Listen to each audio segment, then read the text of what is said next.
The Outdoor Girls in Florida by Laura Lee Hope. Chapter 1. Bad News.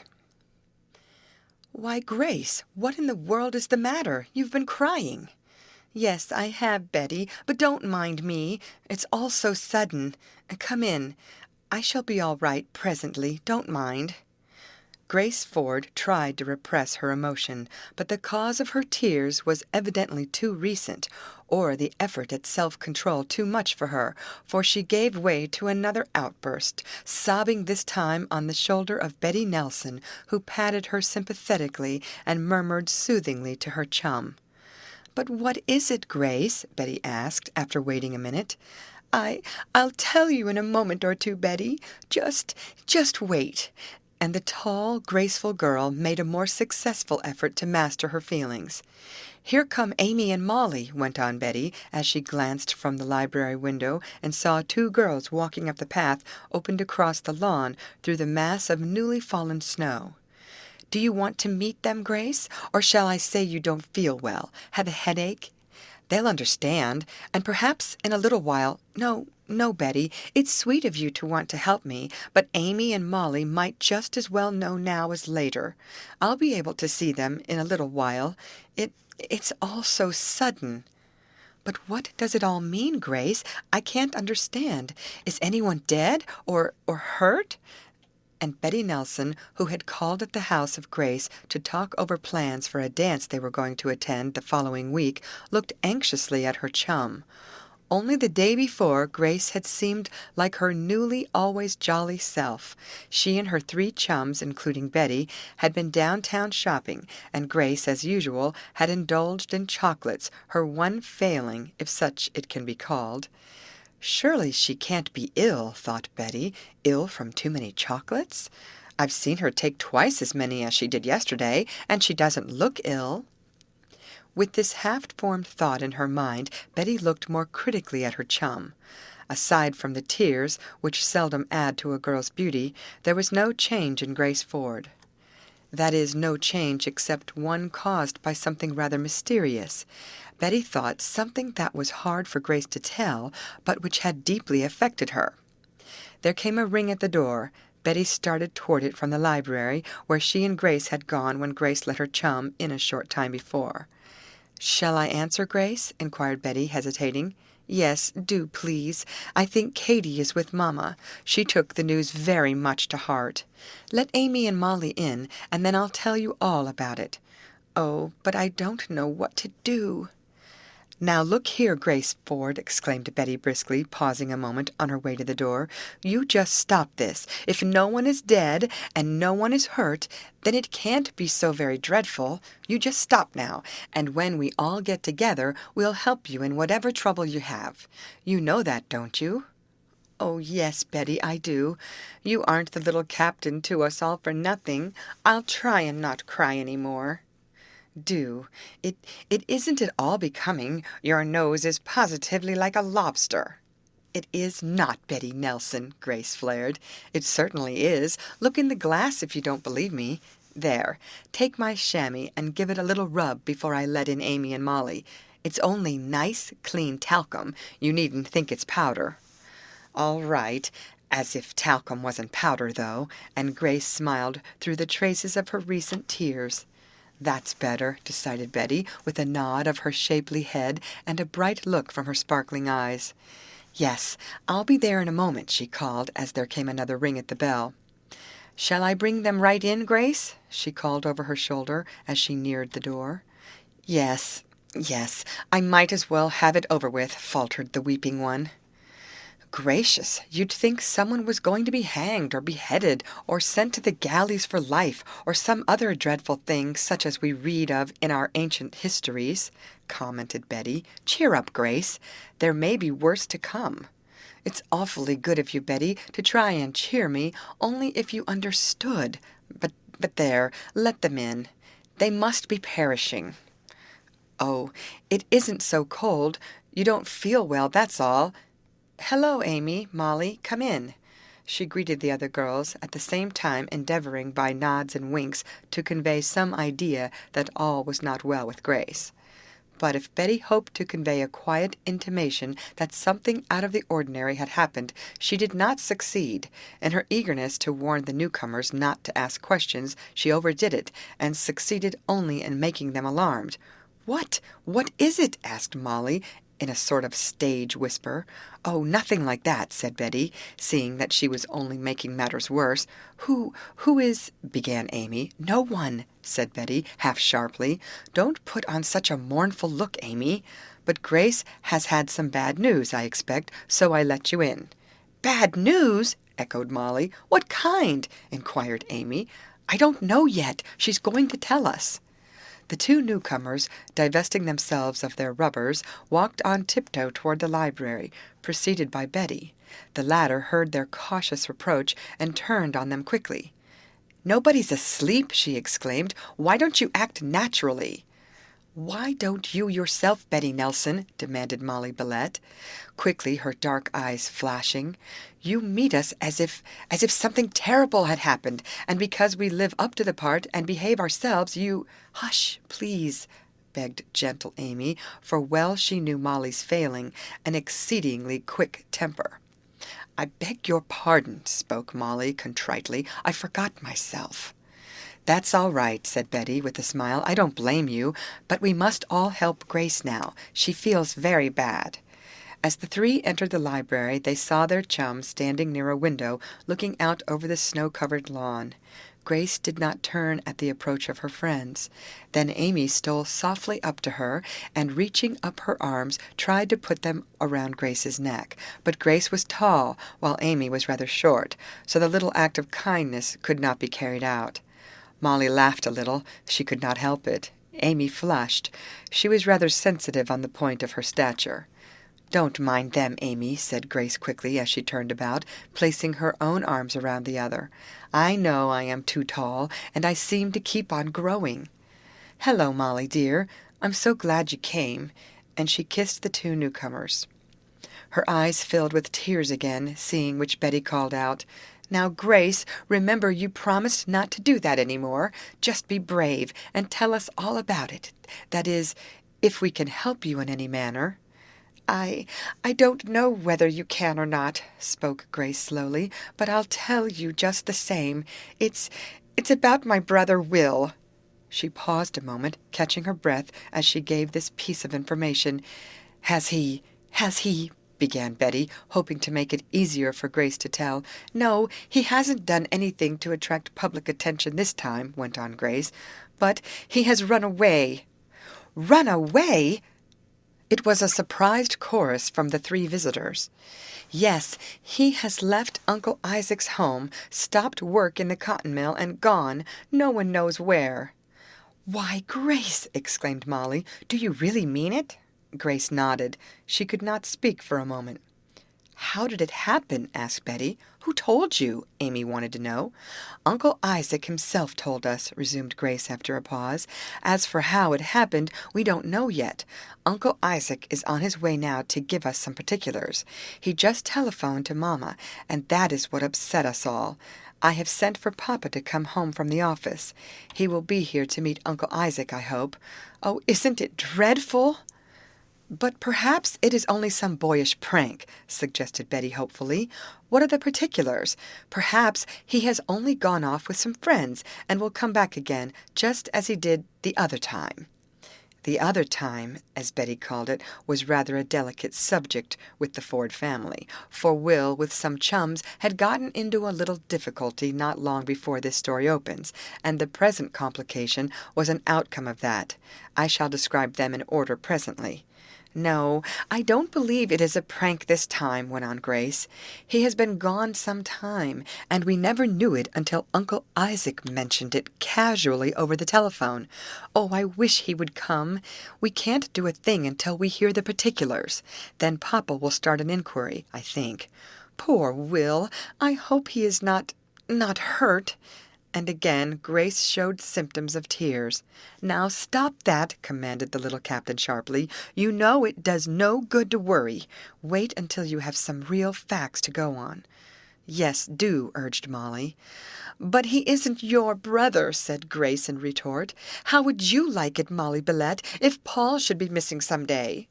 "Oh, I'd feel dreadful, of course. But Paul and Dodo get into so many scrapes," she added, with a curious shrug of her shoulders, in which she betrayed her French ancestry. "So very many scrapes, my dears, that we are past being shocked." But, for all Molly spoke so lightly, she knew, and so did her chums, that should anything happen to the twins, Molly would be the first to show emotion. "Have you heard no word from Will himself?" asked Betty after a pause. "Not a word, and that makes it seem all the worse. If we only had some word, something to go by, we might not feel so bad. But it came like a bolt out of a blue sky, what Uncle Isaac telephoned about an hour ago.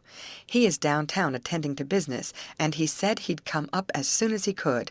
He was surprised himself to know that Will was not home." "Then he knew that he had left Atlanta?" asked Molly. "Yes, but he supposed Will had started back home."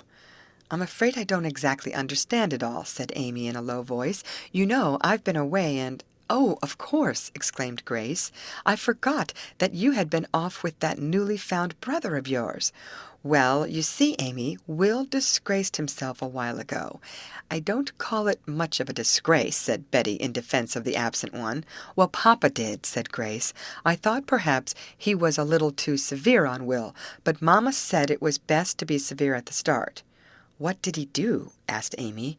"I didn't hear all the particulars," went on Grace, "but you know that new Latin teacher the high school boys have, Professor Kark, his name is?" Amy nodded. "Well, the boys didn't like him from the very start," proceeded Grace, "and I guess he didn't like the boys any too well. They played some tricks on him, and he retaliated by doubling up on their lessons. Then one night he was kidnapped, taken from his boarding place, and hazed. It was nothing very bad, but the faculty held a meeting and voted to expel all the boys concerned in it. Will was one, and Papa was so angry that he said he would punish Will in a way he wouldn't forget. He said he'd take him out of school before he'd have him expelled and make him lose a term. So poor Will was given his choice of starting the study of law in Papa's office or going to work for Uncle Isaac Ford, Papa's brother. Uncle Isaac has a big cotton mill down in Atlanta, Georgia, you know. Papa thought it would be a good thing for Will to see what hard work meant. At the same time, it would take him away from Deepdale and out of the influence of some of the boys who were responsible for the hazing. I don't believe Will was one of the ringleaders." "And did he go south?" asked Amy. "He did. He chose to work for Uncle Isaac instead of studying law here, and for the past month or so he has been in the mill. Then, all of a sudden, he disappears." "But how?" asked Molly. "We don't know the particulars," said Grace. "We supposed up to about an hour ago that Will was in Atlanta, though we wondered why he didn't write. But then, he never was very good at sending letters. Then came this phone message. I answered, and I was surprised to hear Uncle Isaac speaking. At first I thought he was talking from Atlanta, and I was afraid something had happened. But Uncle Isaac said he was here in Deepdale, and then he startled me by asking how Will was." "Why, isn't he down in your mill?" I asked. Uncle Isaac said he was not, that Will had not come to work one morning and had left a note saying that he was going to quit. Of course, Uncle Isaac thought Will had come back home, but when I told him we had not seen my brother, why, Uncle Isaac was as startled as I was. He said he'd come right up here and tell us all he knew." Grace paused. She had spoken rather at length. "Well, that is rather strange," murmured Molly. "But of course it may be easily explained when your uncle comes," said Betty. "There he is now," cried Grace, glancing out of a window, "and he has Papa with him. He must have stopped at the office. Oh, I'm so glad Papa is here." And she hurried to the front door to let him in. End of chapter. Read by Lorraine Montgomery for Lit to Go on the web at fcit.usf.edu. The Outdoor Girls in Florida by Laura Lee Hope. Chapter 2. Good News. "Oh, Father!" gasped Grace as she slipped into his waiting arms. Hardly a greeting did she give to Uncle Isaac, but perhaps this was on account of having spoken to him over the telephone shortly before. "Oh, Father, where is poor Will?" "I don't know, Grace," answered Mr. Ford gently, "but don't worry. We shall find him. How is your mother?" "Oh, she feels it dreadfully, of course. She's been wanting you so much. I came as soon as I could. Your Uncle Isaac stopped for me after telephoning the news to you." "Yes, I allowed that was the best procedure," said Mr. Ford, Sr., he being the elder brother of the father of Grace. Uncle Isaac spoke with a slight Southern accent, but not very pronounced, since he had lived most of his life in the North. "I'll see your mother first, Grace, and then we'll discuss what's best to be done," went on Mr. Ford. "It was rather a shock to me." "Oh, Father, I hope nothing has happened to poor Will," sighed Grace. "Well, if there has, he brought it on himself," said Uncle Isaac sharply. "He had a good place with me, and he could have stayed there and learned the business. Instead of that, he chose to act like a—" "Never mind, Isaac," spoke Mr. Ford quickly. "The thing is done, and we'll have to make the best of it. Perhaps I acted a bit hastily in sending him to you. It would have done him good if he had stayed with me, but boys are so foolish." "And I presume you and I were at Will's age," said the father. "Well, I'll go see your mother, Grace, and then I'll be down again. Is someone here?" And he looked at the rubbers in the hall. "Yes, Betty, Molly, and Amy." "Oh, that's all right. You can stay with them until I come down. Isaac, if you are hungry, I'll have some lunch sent up." "Not for me. I never eat between meals." And Uncle Isaac spoke with firmness. As Betty looked out of a crack in the library door, she made up her mind that Mr. Ford's brother seldom did anything between meals. He seemed to be a man who lived by hard and fast rules, and he had not the most kindly face and manner in the world. He was quite a contrast to Grace's father.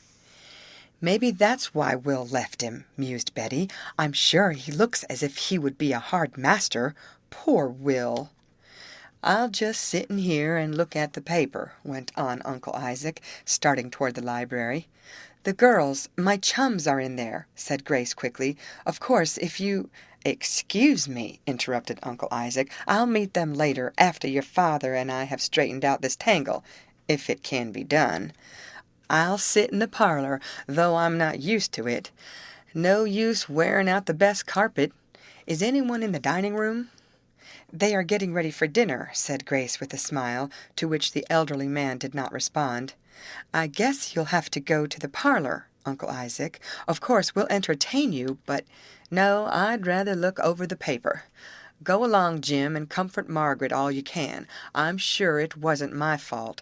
"Of course not, Isaac. I'll be back presently." And Mr. Ford started for his wife's room. Grace rejoined her chums, and Uncle Isaac went to the parlor. And while the scene is thus cleared for a moment, I will take advantage of it to make my new readers somewhat better acquainted with the characters and setting of this story. The initial volume of this series was The Outdoor Girls of Deepdale, or Camping and Tramping for Fun and Health, and in that was related how Betty, Amy, Molly, and Grace had gone on a walking trip, and how they solved the strange secret of a $500 bill. The second book brought our heroines into the midst of summer and also saw them started on a voyage in Betty's motorboat. This book, called The Outdoor Girls at Rainbow Lake, or The Stirring Cruise of the Motorboat Gem, had to do in a measure with a curious happening on an island following the strange loss of some valuable papers when a horse Grace was riding ran away with her, and how the papers were recovered. But there, it would not be playing the game to go into details now. The Outdoor Girls in a Motor Car, or The Haunted Mansion of Shadow Valley, was the third book of the series. As the subtitles indicates, there really was a house where strange manifestations took place, and when Molly was captured by the ghost, her chums were very much alarmed. The adventures of our friends in the touring car which Molly owned carried them well into fall, and when the first snow came and the girls had the chance to go to the woods, they took advantage of the opportunity. In the fourth book, The Outdoor Girls in a Winter Camp, or Glorious Days on Skates and Ice Boats, there was related how a certain property dispute involving Mr. Ford was settled through good luck favoring the girls.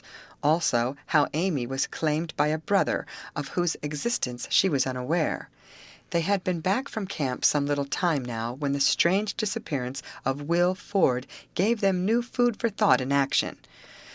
"Oh, if we only could find him for you, Grace!" exclaimed Betty, when her chum had returned to the library after greeting her father. "If we only could!" "Yes, if only we could pick him up, as we did that $500 bill," added Molly. "We might," said Amy, half seriously. And the girls discussed this possibility, one not so remote as might seem at first, since they had done many strange things of late. A word or two more before I go on. The girls, as I have intimated, lived in the city of Deepdale, in the heart of the Empire State. Deepdale, dear Deepdale, as the girls called it, lived up to its name. It was a charming town with some country features that made it all the nicer. It nestled in a bend of the Argano River, a stream of some importance commercially. The four girls I have already named, Grace Ford, Molly Billette, Betty Nelson, and Amy. In the first volume the latter was Amy Stonington, but a mystery concerning her had been solved, and a brother who had long sought her at last found her. He was Henry Blackford, who was concerned in the $500 bill mystery, and he recognized Amy as his sister in a peculiar way, so Amy Stonington became Amy Blackford, and Mr. and Mrs. John Stonington, instead of being her uncle and aunt, were mere strangers to her. No, not mere strangers either, for they had not brought her up from a baby to so easily relinquish her now. They could not bear to give her up, and as she had no other relatives except her brother, as far as she knew, and as he had to travel about considerably in his business, Amy remained with those she had so long regarded as her parents. She was very glad to do so. Betty was the only child, while Grace had, as I have mentioned, a brother Will. Molly had a small brother and sister, the twins, Dora, or Dodo, and Paul. Her mother was a well-to-do widow, and the parents of the other girls were wealthy, but made no display of their means. As I have noted, Will's foolish prank had brought its punishment, though perhaps he did not merit it as much as did some of his chums. One, Frank Haley, had been expelled, and another had been suspended for 3 weeks, but to Will would seem to have come the heavier punishment, now that he was away from home, no one knew where. Mr. Ford came down from his wife's room. Grace glided out to him. "How is she?" the girl inquired. "I have made her feel a little easier," he announced. "Now we will hear what Uncle Isaac has to say." "It was not a great deal." "I put Will right to work, as you directed me, Jim," the visitor said to his brother. "Work is good for boys, and I started him at the bottom of the ladder. That's what you wanted, wasn't it?" "Well, I did think so at the time, after he got into that scrape," said Mr. Ford. "I was pretty well provoked, but I begin to think now I was a bit too harsh with him." "Nonsense!" snorted Uncle Isaac. "Harshness is good for boys. I wasn't any harsher on him than on any of the boys that work in my mill. I made him toe the mark, that's all." "But Will has a sensitive nature," said his father slowly. "Did he give any intimation that he was going to leave?"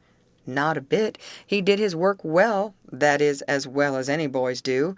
None of 'em are much good." Grace caught her breath. She started to say something, but her father, by a slight motion of his head, stopped her. "Will stayed at my home, you know," went on Uncle Isaac. "I did the best by him I knew. I didn't let him out nights. I made him read good and helpful books, like Pilgrim's Progress and others of the kind, and I kept him from the moving pictures. Well, the first thing I knew, he wasn't in his room when I went to call him one morning, and there was this note." He held it out. Mr. Ford read it eagerly. All it said was, "I can't stand it any longer. I'm going to quit." "And he had packed up his things and left," went on Uncle Isaac. "I was dumbfounded, I was. I didn't think it was much use to hunt for him, as I thought he'd come right home. He had some money, you know. You gave him some." Mr. Ford nodded. "I didn't write, as I calculated on coming up north," went on Uncle Isaac. "Then, when I telephoned and found Will hadn't come home, I didn't know what to think." "Nor I either," said Mr. Ford, "when you stopped in at my office and told me. When did he leave your house?" "It will be a week tomorrow." "And never a word from him in all that time?" mused the father. "I don't like it." Grace felt her eyes filling with tears. Betty patted her hand. "Well, something will have to be done," said Mr. Ford with a sigh. "Isaac, let's talk this over and see what we can do.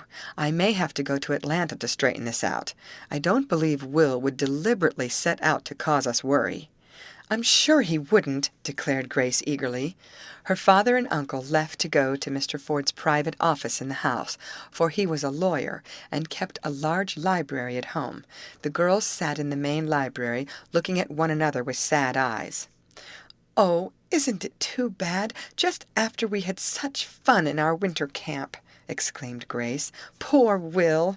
It does seem as if there was nothing happy in this world any more."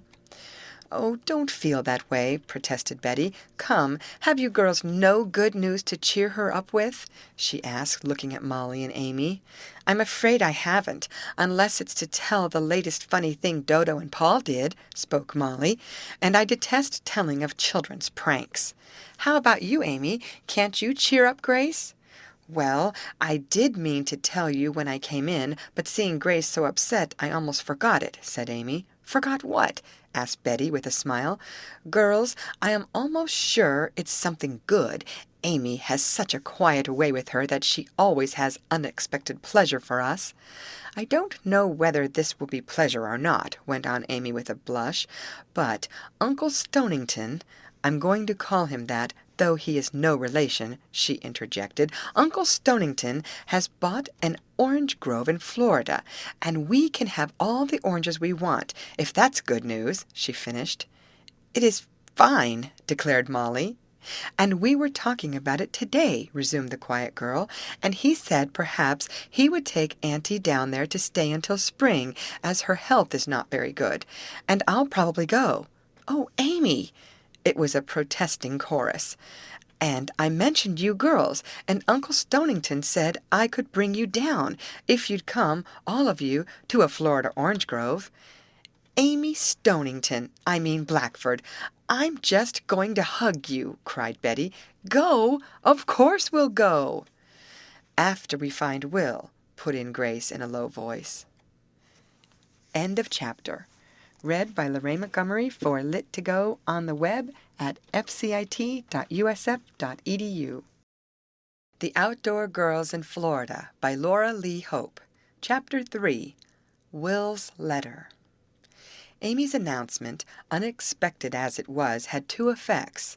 It dispelled for a time the gloom that had come with the news of Will Ford's disappearance, and it gave the girls something to talk about, to speculate over, and to plan for. "I must confess," admitted Betty, "that our strenuous life this fall and summer living in the outdoors has unfitted us for the humdrum sort of existence that used to satisfy us. We seem to want some excitement all the while now." "That's so," agreed Molly, "but outdoor life is a little too chilling these days." There had been a series of storms and cold weather in Deepdale ever since the girls had returned from the logging camp. "But it must be perfectly lovely in Florida now," spoke Grace, who found that by joining in the conversation she did not think so much about her missing brother. "The weather there in our winter season is delightful." "Where is Mr. Stonington's orange grove, Amy? Near Palm Beach?" "No, it is somewhere in the Indian River section, I believe. I don't know just where."